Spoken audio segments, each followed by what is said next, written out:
Hi, it's Thad at Willoway. We're here getting into the end of April here. Our peonies are in bud right now. They're starting to swell a little bit, but this is a great time. This one's Shirley Temple right here. We've got several variety Kansas and some other ones, so it's kind of a peak time for getting into peonies. So this is going to come into flower about Mother's Day, maybe just a little slightly before, but really nice crop of them as you can see behind me. Really clean. And ready just to really go on the ground. We start this crop early. We've already actually just last week we planted up the crop for next year already. So these things are really well rooted. As you can see, it's not just something we canned up yesterday. So these are a premium plant and really nice and real heavy. So there's at least 5 tons on this one alone. So we move over to our Idaho peonies. This one's Scarlet Heaven. As you can see, they're starting to bloom, but this is just getting the start, and a lot of the varieties are just getting to that point where they're going to get blooming. These are really nice. We've got, as you can see behind me, a really nice crop up through here. Lots of colors and varieties. We've got down there, we've got the newer varieties. So take a look at these if you have never tried growing a tree peony.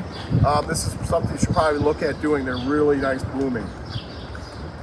Hey, we're come over a couple more houses over, took at some of our perennials that we have going. So we have Max Free Geranium and Serendipity Allium right now, along with the Dicentra Valentines. So we have lots of varieties, lots of stuff in colors. You can see behind me, there's lots of different perennials at different stages right now. So it's a really good time. We're kind of boosting up our production for this spring Mother's Day shipping, and don't wait too long because our shipping gets filled up really fast. So make sure you're getting your orders in if you want to fill up and stock up for Mother's Day. Hi, it's Thad. We're in another house. We're looking at Miss Kim Syringa. So this is really nice. You can see all the flower buds on here. This thing's about ready to explode. Be a really nice color, that lighter pink. We have dark purples that are in bud right now as well. So we have lots of varieties. Syringa is a nice, really fragrant spring flowering plant. So we have this ready. We're at about 166 degree days here. So we're starting to kind of see the same kind of pest issues. So ambrosia beetle, we're out over the weekend. We're working on a couple other things at this timing.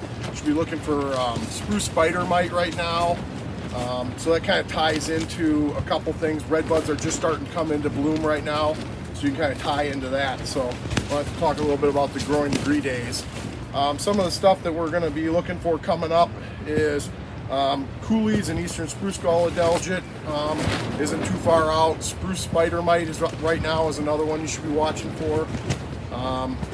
We haven't seen a lot of aphids, but I don't talk a lot with degree days, but one of the things we should be looking at early spring here is for a couple things.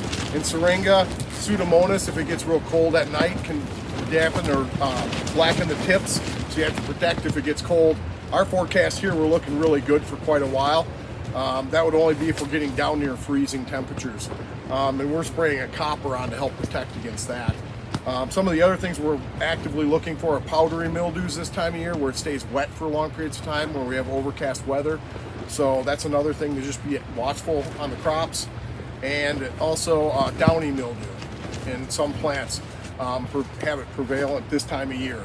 So roses, buddleia, some of the things that kind of come on early, or not necessarily early, we bring on early, we watch for that as well. Good air circulation is really important with managing those fungal diseases.